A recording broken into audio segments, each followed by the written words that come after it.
El cambio climático es uno de los mayores desafíos de nuestros tiempos y quienes estamos interesados en luchar contra él y buscar nuevas vías para reducir su velocidad, sabemos que un paso importantísimo es avanzar hacia el uso de energías más renovables y mucho más eficientes. Por eso, en este nuevo episodio de Bicla Podcast, ampliaremos nuestro conocimiento sobre cambio climático y energías renovables. Y para ello tengo el honor de darle la bienvenida a Ricardo Boszhard, ingeniero agrónomo de la Universidad Austral de Chile. Él es magíster en gestión ambiental de la Universidad de Dalhousie en Canadá y fue gerente en la práctica de Sustainable Business Solutions de PricewaterhouseCoopers y actualmente es nada más y nada menos que el director de WWF en Chile. Bienvenidos los coherentes, los conscientes, los diferentes, los que quieren cambiar y los que no saben cómo hacerlo o por dónde empezar. Bienvenidos los que quieren entender un poco más sobre las consecuencias de hacer lo que hacen en este planeta.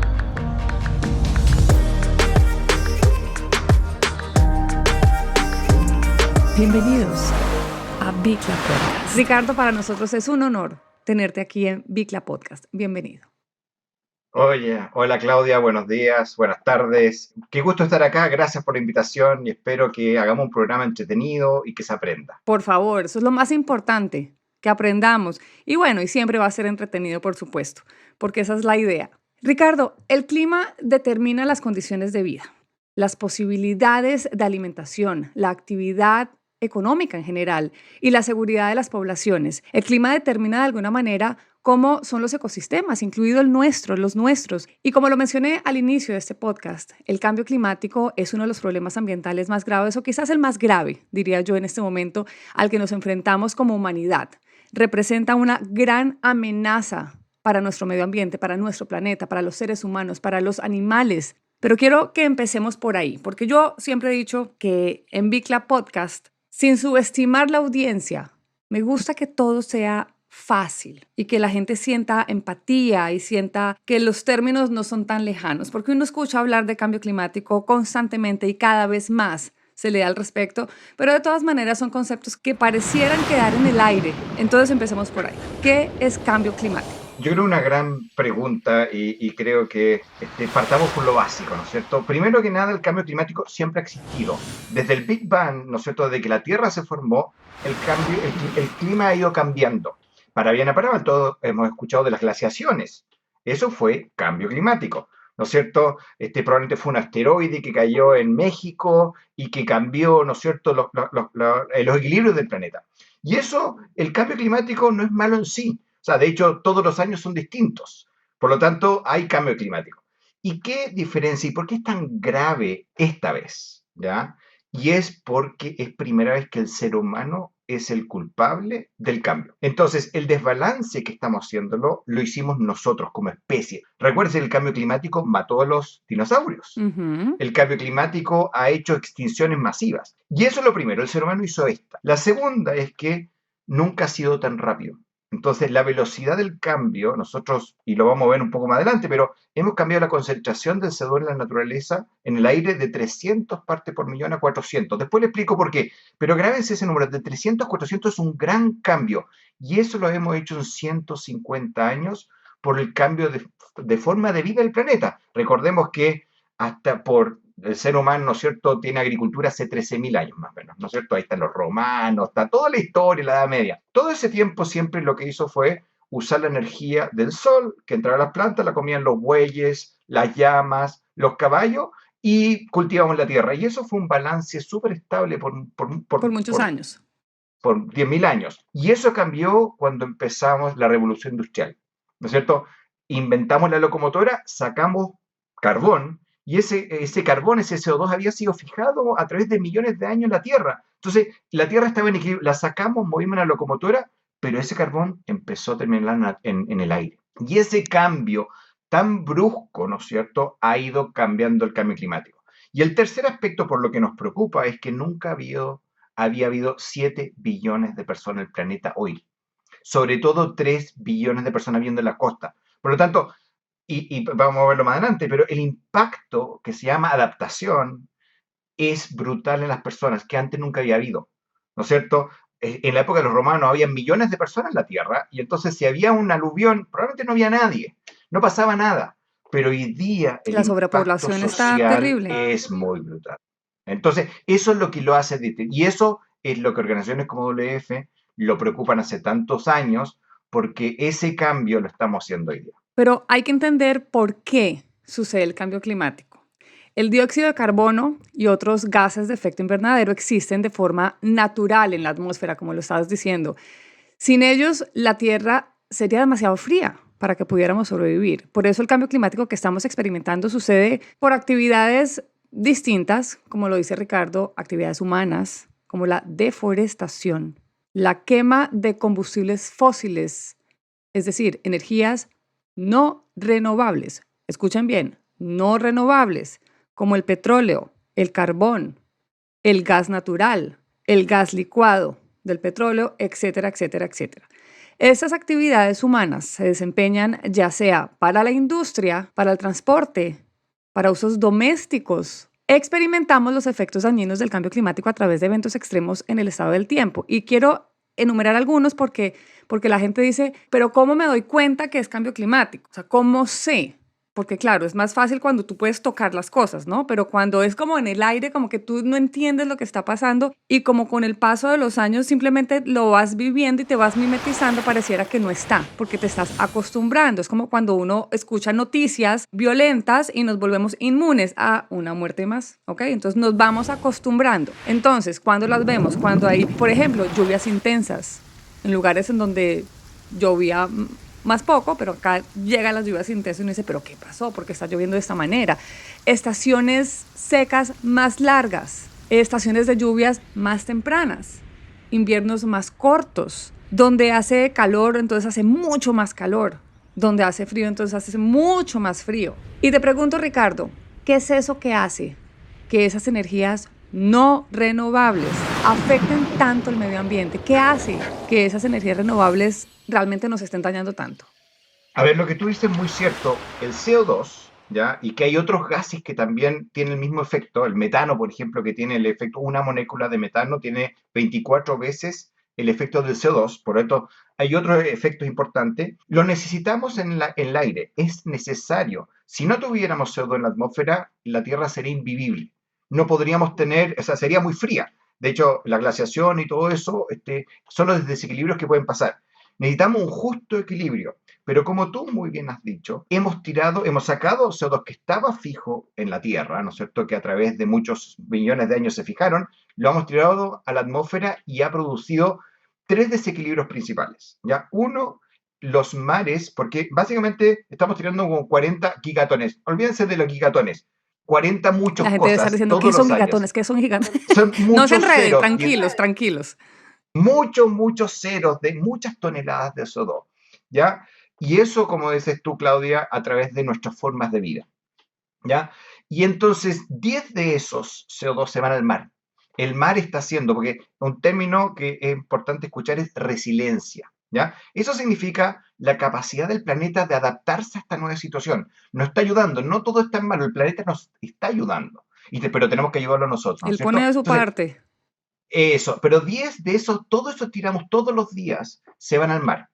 El mar está ayudándonos a absorber ese CO2, pero en ese proceso se está acidificando. Y eso significa, por eso seguro han escuchado varios, que se están muriendo los corales. ¿Por qué? Porque para captar de esos 40 que tiramos todos los años, 10 se van al mar. 10 nos están ayudando los bosques. Los bosques del Amazonas están haciendo un esfuerzo. El Amazonas capta el 6% de todas las emisiones, perdón, produce el 6% de todo el CO2 del mundo y capta cerca del 25% de todas las emisiones que estamos agarrando. Pero de esos 40 gigatones, 10 los toman los bosques. Por eso los bosques son fundamentales, tenemos que cuidar nuestros árboles, porque como hay un desbalance, están bajándolo. Y 20 de todo eso que tiramos el mar no puede hacer más y los bosques no pueden hacer más. ¿Y qué pasa? Esos 20 se están quedando en la atmósfera. Y todos los años estamos tirando más, estamos tirando más. Entonces, ese desequilibrio aumenta la concentración de CO2 en el aire y esa mayor concentración es que está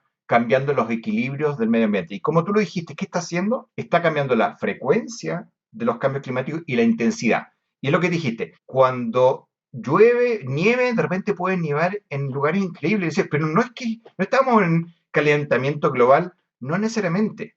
Lo que estamos haciendo es un desbalance climático global y hay sectores que van a ser más fríos, hay sectores que van a ser más lluviosos. Ahora, en la gran mayoría va a ser más calor y las estaciones secas van a ser más largas.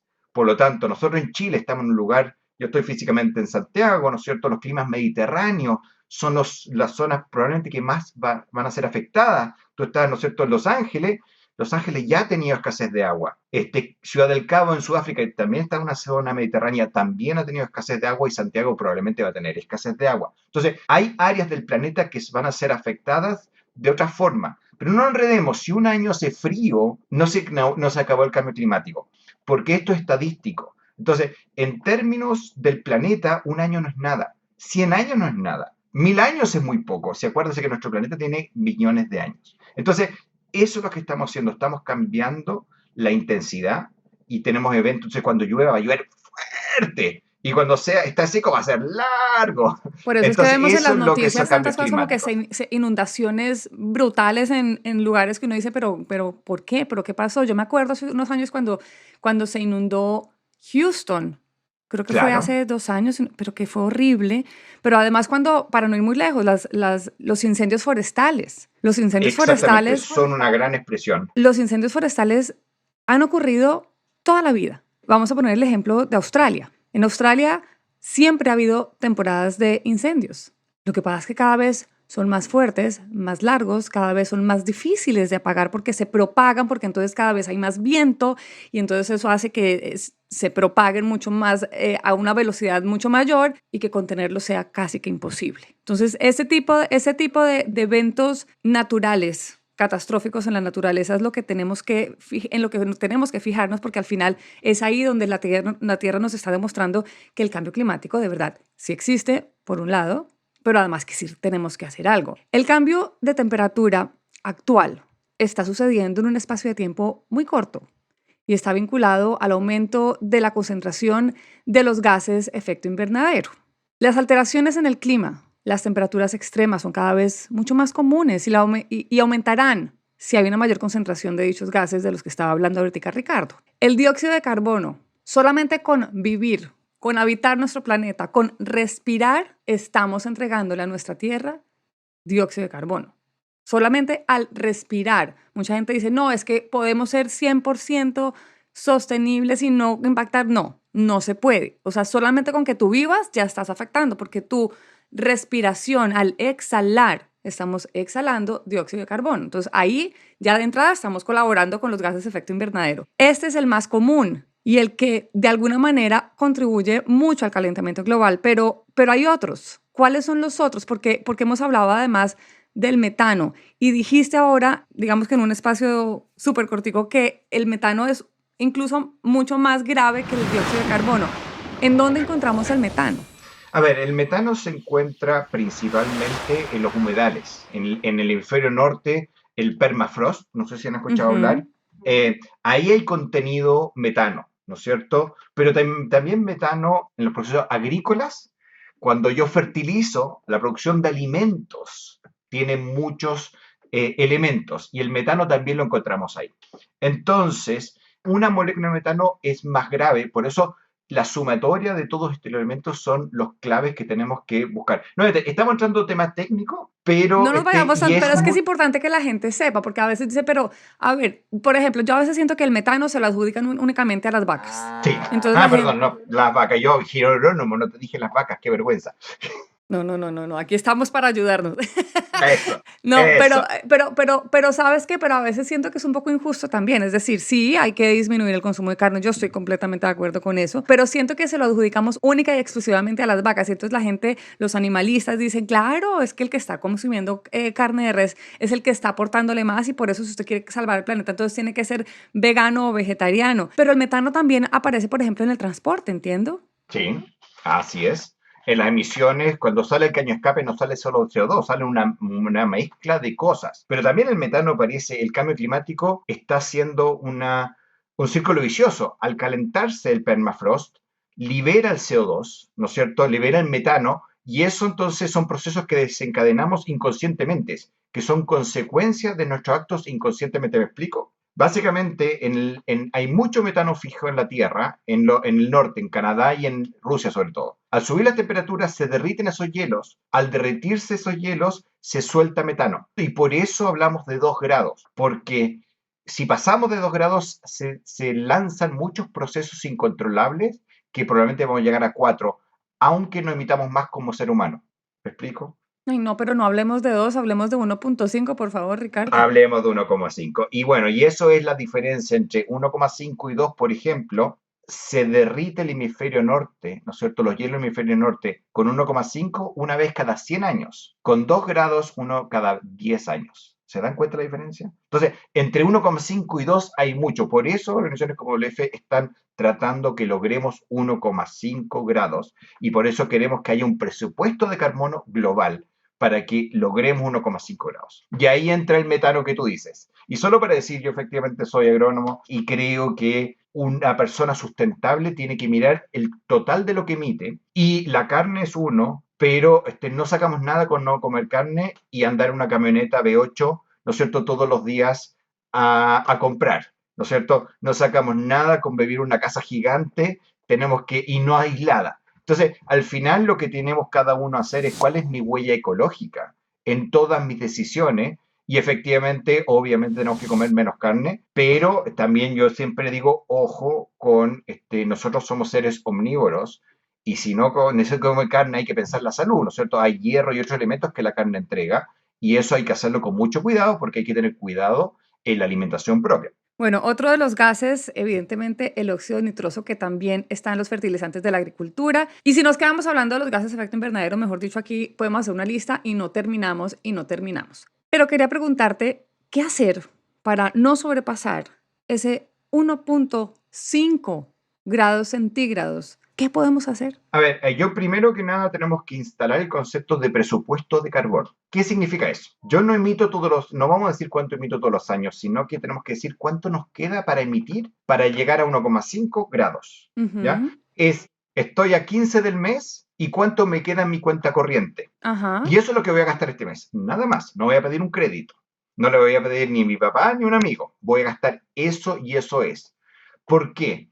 Si yo no manejamos el concepto de presupuesto de carbono global, nosotros hablamos de más o menos 1.170 gigatones, muchos ceros, y emitimos 40, tenemos que bajar las emisiones muy rápidas. A eso es lo que nos queda. Porque si no, lo Porque mismo estamos que en la cuenta deuda, estamos corriente, en deuda. Punto. Es si como cuando usted va pido al banco deuda, y pidió una plata prestada y está en deuda. No hay y nada que eso es lo que hacer. estamos haciendo. Y mientras menos achiquemos la curva ahora, o sea, si básicamente sigo gastando como voy hasta el 20 del mes, los últimos meses no me voy a quedar sin comer. Entonces tengo que empezar a ahorrar ahora para que me quede para comer hasta fin de mes. El mismo ejemplo a nivel global, y por eso es tan importante tomar medidas hoy día. El planeta sigue aumentando las emisiones todos los años. Eso la gente se olvida. Necesitamos reducirlo. Y el presupuesto incluso para 2 grados son 2.200 gigatones, que es una frenazo muy rápido para reducir las emisiones, ¿no es cierto? El CO2 que hablábamos, el óxido nitrógeno y el metano. Tenemos que detener, tenemos que hacer un cambio muy rápido y seguimos aumentando. Por lo tanto, el concepto de presupuesto de carbono es muy importante que la gente lo entienda y lo adaptemos. Y cada país tiene que tener su propio presupuesto de CO2. Colombia, Estados Unidos debería tener el suyo. Chile tiene hoy día su presupuesto de carbono, todavía está más alineado a 2 grados, pero creemos que podemos llegar a 1,5. Y cada país tiene que hacer su parte. Y eso es el acuerdo de París o de Kioto, que seguro muchos escucharon el término. Bueno, ¿y qué vamos a hacer entonces? Pues imagínate que quien nos está escuchando dice, bueno, yo estoy aquí en mi casa, estoy escuchando a estos dos que están hablando técnicamente de unos temas que me parecen súper interesantes, pero la pregunta siempre es, ¿qué voy a hacer yo desde mi casa? ¿Qué puedo hacer? Porque si dependo del gobierno, si dependo de lo que, de las leyes, digamos, que imponga el gobierno, que, ojo, deben hacer, los gobiernos deben tomar decisiones realmente drásticas, pero desde nuestras casas, ¿qué podemos hacer? ¿Cómo podemos colaborar para que eso se pueda lograr? Efectivamente, hay dos cosas. Uno, lo que hacen los gobiernos, lo que hace WF, las energías renovables, ¿no es cierto? Tenemos que Que ya cambiar vamos para allá. Vamos para allá, la matriz, ya, dejemos eso. Pero también tenemos que cambiar nuestros propios hábitos. Y lo que decía, tenemos que ver cómo vivimos nosotros y cuáles nuestras emisiones por persona. Y cada uno debería pensar en que debería usar, o el término es huella ecológica técnicamente, pero hay calculadoras muy buenas, WF tiene muchas calculadoras, distintas oficinas, ¿no es cierto? Hay muchos idiomas que te dicen cómo estás viviendo tú.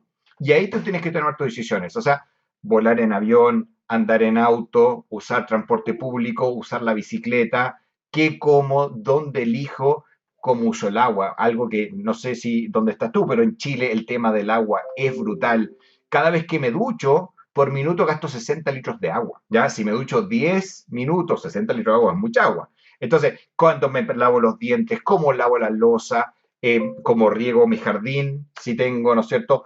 Esas decisiones son las que cada uno que tiene que hacer. Y lo más importante es cómo me muevo, cómo me desplazo. Hoy día estamos, por lo menos acá estamos en cuarentena y creo que eso cambió un poco la pregunta, pero ¿cómo me muevo? ¿Cómo vivo?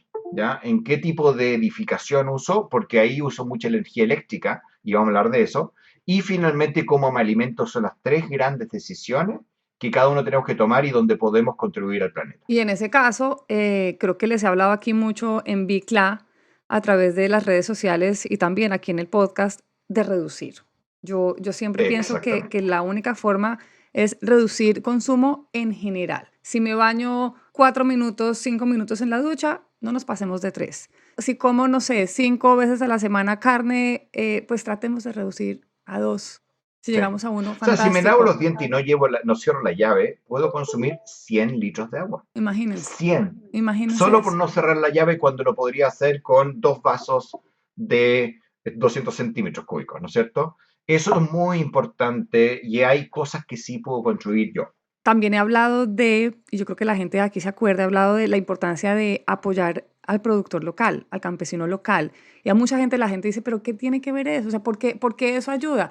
Porque obviamente si nos traen la carne, por ejemplo, o el arroz desde China y estamos en Colombia, o estamos en Chile, o estamos en Estados Unidos, pues estamos reduciendo ese combustible fósil que tiene el transporte, o sea que se demora menos tiempo en llegar, entonces estamos apoyando no solamente la industria local, sino que además estamos disminuyendo la quema de combustible fósil. Ahí mi recomendación siempre es come local y come de la estación. ¿Por qué? Porque efectivamente comer uvas en el invierno significa que o Tienen que estuvieron en un traerlas. refrigerador o en un freezer por mucho tiempo y es electricidad, o la transportamos, ¿no es cierto?, del otro lado del mundo y eso nuevamente es refrigerado. Por lo tanto, yo juego con mi hijo. Nosotros cuando éramos chicos pedíamos 3 deseos cada vez que llegaba la fruta nueva de la temporada. Entonces, la primera uva 3 deseos. La primera manzana, porque comíamos lo que se producía agrícolamente en la zona cercana. Y eso en cierta forma se está perdiendo, pero yo vuelvo a las tradiciones y yo llamo a la gente que aprenda, que estudie cuándo se producen, no sé, en Chile decimos paltas, abocados, o cuándo se producen las uvas, El o cómo, no aguacate como sé, es de bueno. eso, cuando se produzcan los espárragos, ¿no es cierto? En Chile se producen espárragos. ¿Cuándo se producen? Es un mes. Ese mes disfrútenlos, pero no compren espárragos del otro lado del mundo. Y eso es el mejor ambientalista, el que come de la temporada y localmente y se preocupa de que el productor también respete otros temas como sus comunidades locales, como uso eficiente de los fertilizantes, por ejemplo, que cuide su biodiversidad. Eso me hace acordar, Ricardo, cuando yo llegué hace 16 años a Los Ángeles, que yo decía, ay, yo extraño tanto la fruta del trópico, de verdad, y la añoraba, porque además mi abuelo toda la vida cultivó frutas en nuestra finca. Y no sé si decirlo con tristeza, pero ahora yo encuentro toda la fruta del trópico acá. Toda, toda, toda, toda. Claro, qué rico, ¿no? Qué rico, porque además son sabores de nuestras tierras y qué rico probar una patilla que además dice viene de México o un mango mexicano. Maravilloso, pues qué rico. Pero después uno se pone a pensar, miércoles, ¿de verdad? O sea, ya en cualquier lugar del mundo tenemos cualquier cosa de cualquier producción. Entonces, a eso es lo que se refiere Ricardo.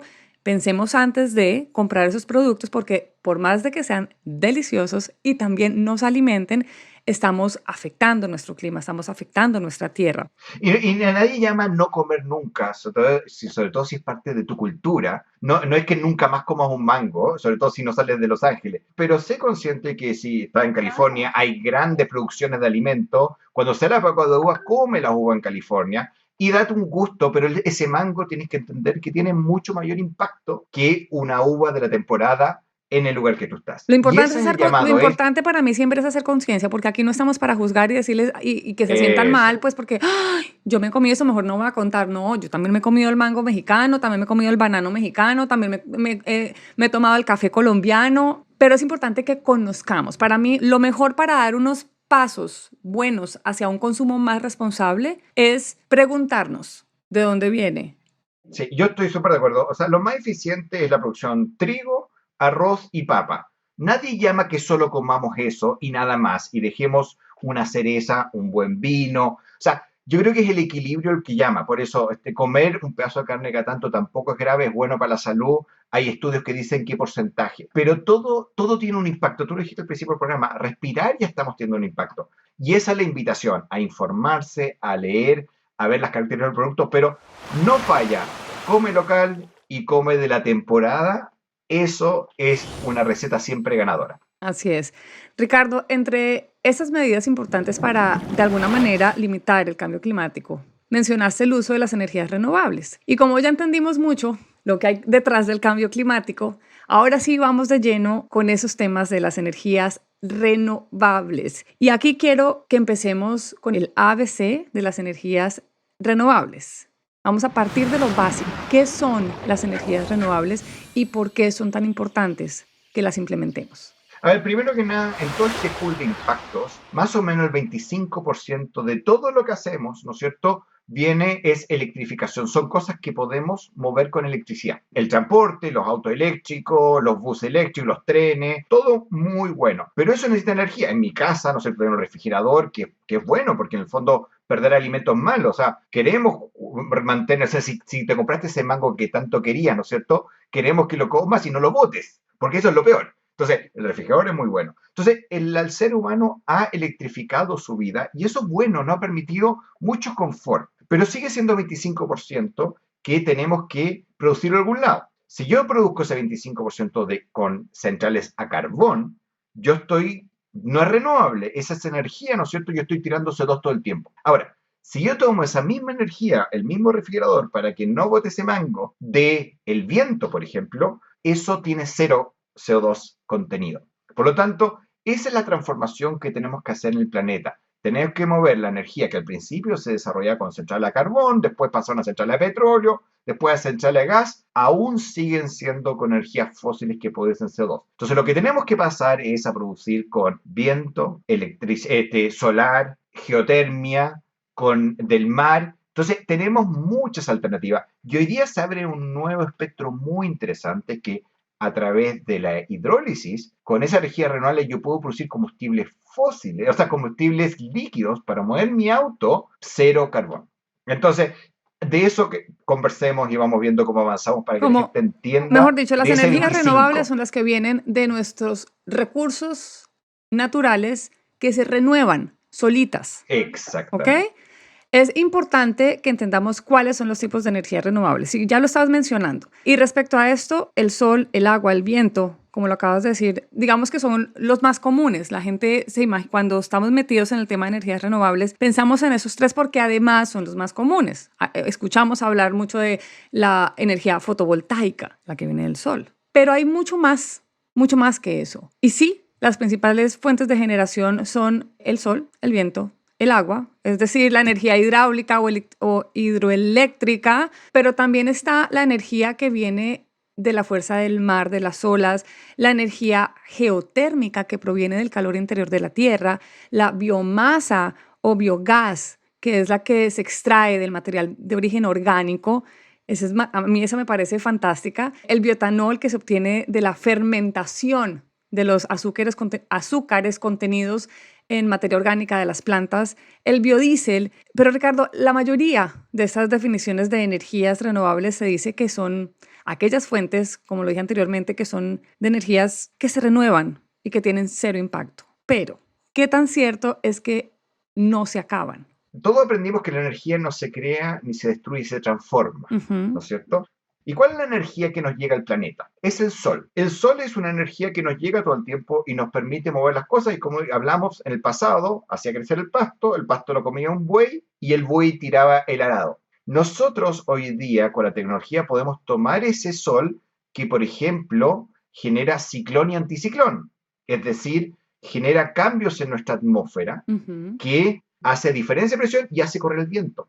Y ese que es el cambio climático, que no lo queremos cambiar, esos movimientos generan el viento y por lo tanto nos agota porque sube y baja y genera las olas. Las olas las podemos aprovechar para mover y generar energía, transformar esa energía del sol al aire a las olas y a las olas a nuestro refrigerador. O podemos el sol directamente, el sol que entra en un panel solar, pero puede entrar un panel solar en una fábrica de 300 megas que alcanza para iluminar una ciudad que está fuera de la ciudad, o yo mismo puedo poner 3 paneles solares en mi techo, como yo tengo en este momento, y producir mi propia electricidad. ¿Y por qué eso a mí me gusta más? Porque los paneles solares tengo que traer electricidad, tengo que poner torres de alta tensión, que tiene un impacto para abastecer mi casa.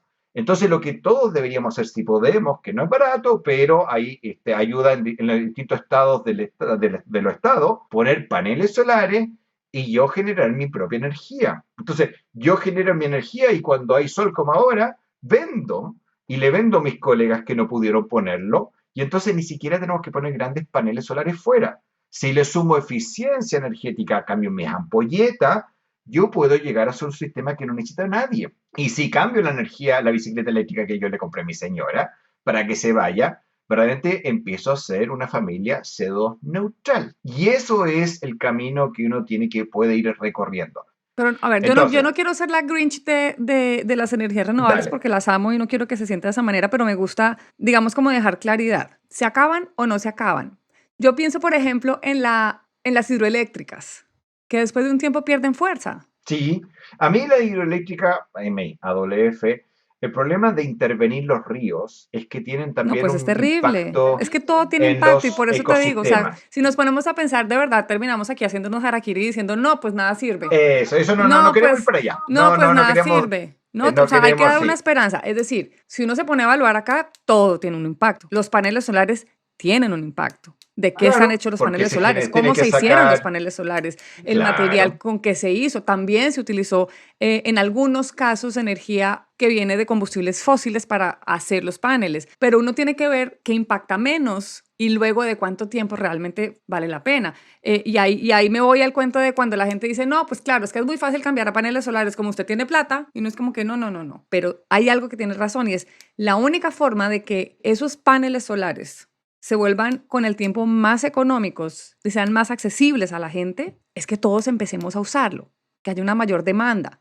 Entre más personas lo intenten comprar haciendo su gran esfuerzo económico, en algún momento, miren, de verdad, y así, aquí sí tenemos que afirmarlo, en algún momento tienen que bajar de precio porque además es una necesidad. Entonces, hoy día en Chile los paneles solares son muy competitivos. O sea, yo en 5 años pagué los paneles con la reducción de energía y hoy día ya están pagados y estoy ganando plata, por decirlo así. ujú, ujú. Entonces, fue mucho mejor que tener esa plata en el banco. Y nuevamente quería, porque me hiciste pensar, no queremos dejar a la gente deprimida. No, por Esto es favor. posible. ¿Por qué? Porque todos los días nos está llegando sol de afuera y nos está volviendo a llenar la cuenta. Todos los días nos llega cuenta. Y la naturaleza, y yo confío en la naturaleza de nuestro planeta, todos los días están creciendo los árboles y están captando CO2. Por lo tanto, tenemos que dar el espacio a través de estas acciones, a través de transformar nuestra matriz energética en el planeta, y el planeta nos va a ayudar. Entonces, la energía renovable, volviendo al tema que tú planteaste, son muy interesantes. Solar, muy bueno, viento, muy interesante. Nosotros en Chile no tenemos, gracias a Dios, no tenemos energías fósiles, porque Chile tiene cero, pero hoy día tenemos el lugar de mayor irradiación del planeta. Tenemos lugares del mejor viento del planeta. Entonces, la transformación energética que está pudiendo hacer Chile ha sido brutal. Nosotros hoy día tenemos más del 20% de la matriz en renovables en el desierto. Entonces, y siguen creciendo. La verdad que hace rato que no veo proyectos que no sean de renovables que se estén instalando en Chile. El mar es muy interesante. Ahí hay temas técnicos que la oxidación es muy complicada. Y también hay que tener cuidado, no nos gustan, como LF, no nos gustan los molinos de viento por debajo del agua, porque afecta la biodiversidad. Lo mismo que los molinos de viento por sobre la tierra, ¿no es cierto?, han probado ser complicados para especies de murciélago. Pero hay que estudiarlo bien y hay que mitigar nuevamente es achicar los impactos, pero es la tecnología, la energía del suelo o de la lava también es muy interesante, pero también hay que tener cuidado porque están lejos y tenemos que, la sumatoria del impacto de toda la energía es la generación, donde produzco energía, y el transporte para llevármelo a mi casa.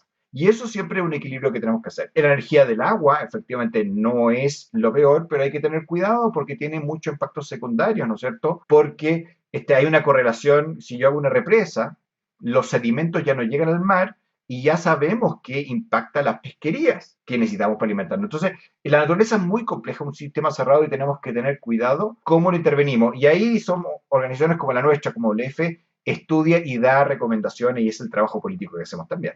Me acabas de acordar, yo soy de una tierra que seguramente no conoces y ojalá algún día vayas, que es el Huila. Y en mi Ya, tierra tenemos dos hidroeléctricas. Increíblemente, a nuestra tierra no le entregan nada de energía de eléctrica. electricidad. Y la energía eléctrica de mi tierra es la más cara de Colombia. Y es ahí donde digo, uno dice, pero ¿cómo así? O sea, está en mi tierra y nos toca pagar carísimo y esa energía se la llevan y la venden en otros lugares. Entonces, para que entendamos un poquitico que realmente todo tiene un impacto, todo tiene un Sí, impacto, todo, todo, todo. todo No tiene por impacto. utilizar paneles solares no vamos a impactar, no por utilizar molinos de viento no vamos a impactar, pero ¿qué es mejor? Es mejor. Por supuesto que sí, que es una gran solución, para mí la única. Si no nos volcamos a energías renovables, no vamos a ir a ningún lado. El camino, Ricardo, hacia la eficiencia energética de un país involucra muchísimos ámbitos. Chile para mí siempre ha sido un gran ejemplo. Quiero decirte que la primera vez que yo escuché hablar de energías renovables, por supuesto fue por Chile, quizás porque estamos en el mismo continente y siempre he admirado mucho lo que hacen allá. Me acuerdo que tenía un amigo que trabajaba en energía con biomasa. Yo no entendía eso al principio, pero Ah, ¿cómo no hemos hablado de la así? biomasa, muy bueno. ¿Cómo puede ser? Y me hablaba y además después me mandaba fotos de campos de energías solares espectaculares. Y yo decía, wow, o sea, eso de verdad, eso no es una película, o sea, de verdad es increíble. Y actualmente Vancouver está dentro, digamos, de las principales ciudades más eficientes energéticamente. Copenhague, en Dinamarca, Reykjavik, la capital de Islandia. Hace poco estuve viendo un documental que se los recomiendo, Down to Earth, de Zac Efron. Fantástico, es increíble ver cómo realmente una ciudad puede ser 100%, porque es que ahí es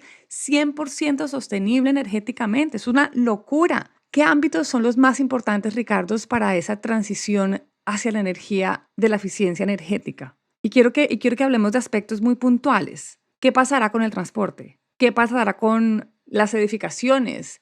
¿Qué pasará con la red de energía que en este momento es eléctrica? ¿Cómo va a transitar hacia ese lado? Hablemos de cosas puntuales para que la audiencia entienda un poco. O sea, ¿qué va a pasar con mi carro? ¿Qué va a pasar con mi edificio? ¿Qué va a pasar con mi vida? ¿Qué va a pasar con mis alimentos?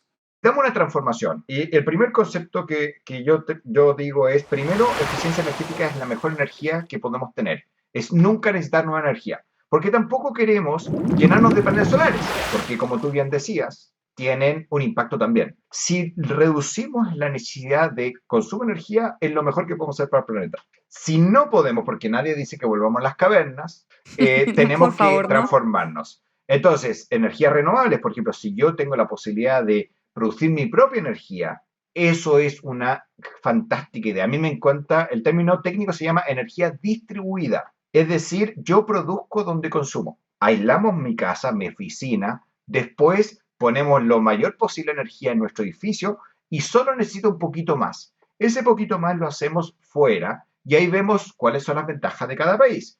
Si tú estás cerca del océano, pongamos energía renovable en el océano. Si estás en un sector que no hablamos de biomasa, biomasa es yo quemo desechos de algún proceso productivo, por ejemplo, un aserradero, genera mucho serrín.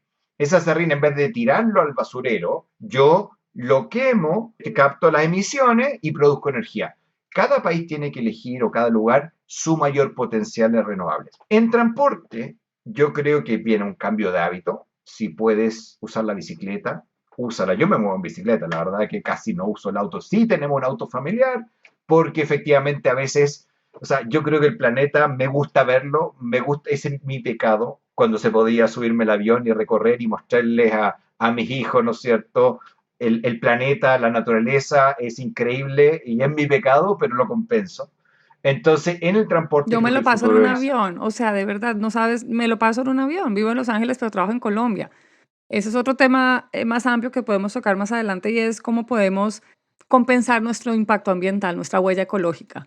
claro. Y eso es lo último. Si tú tienes que emitir porque tú quieres tu mango, perdón, vuelvo al mango porque todos tenemos nuestras ganas, entonces finalmente puedo ayudar compensando y ayudando a la naturaleza. Por ejemplo, plantando árboles. Por ejemplo, recuperar ecosistemas. En mi caso también, como tú dices, también mi familia tiene una finca y todos los años con mis hijos plantamos 100 árboles. No todo el mundo puede hacer eso, pero todos pueden ayudar a organizaciones que plantan árboles. Puedo compensar o pueden ayudar a WF, que es nuestra traera, ¿no es cierto? Ahí le echamos la cuñita.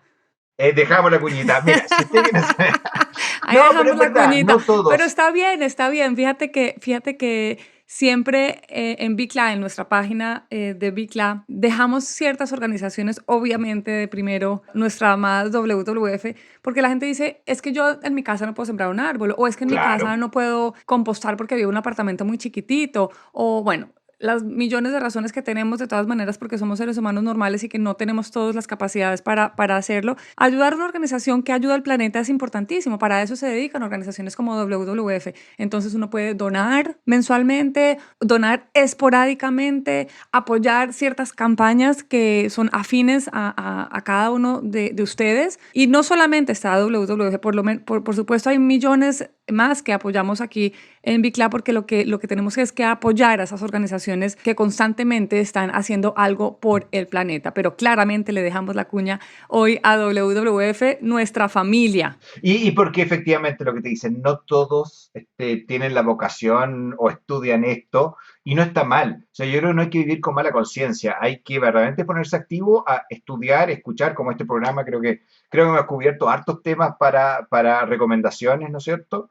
Y efectivamente, sí, como tú dices, no se puede plantar un árbol. Bueno, hay organizaciones que sí plantan árbol. Para mí uno de los grandes problemas, Ricardo, que hay es la falta de cultura ciudadana en torno al uso, en este caso, de energía limpia a largo plazo y de nuestros cambios de hábito en general. Desde tu punto de vista, ¿qué hace falta en nuestro continente? ¿Qué hace falta en Latinoamérica para avanzar hacia esta cultura de energía mucho más sostenible? A mí me parece que los latinos americanos tenemos una visión bastante común. Y a mí me gustaría que sintamos que nosotros somos parte de la solución y no esperar que otros lo solucionen por nosotros. Yo creo que eso es el centro. No, el gobierno no hace suficiente subsidio.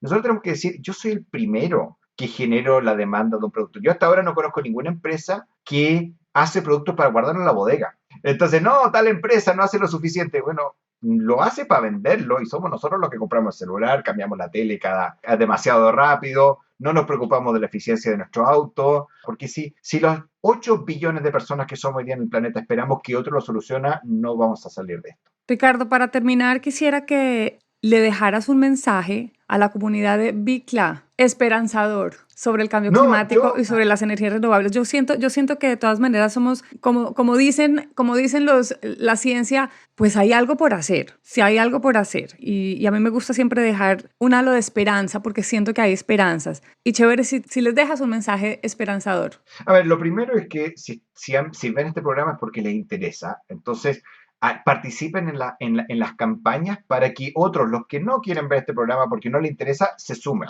Y lo otro, si todos empezamos a cambiar, efectivamente, yo creo que el planeta, y lo hablamos, es mucho más resiliente, es mucho más capaz de adaptarse a los problemas. Entonces, yo creo que vamos en buen camino, a pesar de que los datos digan que no, yo confío en que el ser humano sabe adaptarse cuando ve el problema. Por lo tanto, yo me voy siempre con una alegría. Yo siempre veo el vaso medio lleno. Quizá seré un positivista de por vida. Pues Ricardo, muchísimas gracias. Mi mensaje siempre es el tema de que no hay planeta B. Siento yo que hay que dejarlo a un lado porque para mí, pues sí hay planeta B. El planeta nunca se va a ir. El planeta es absolutamente resiliente, se va a adaptar a lo que nosotros los seres humanos le hagamos. Quienes no tenemos vida B somos nosotros. Nosotros no vamos a poder adaptarnos. Nosotros como seres humanos somos resilientes quizás a la guerra, pero no a la vida y al cambio que le estamos causando al planeta.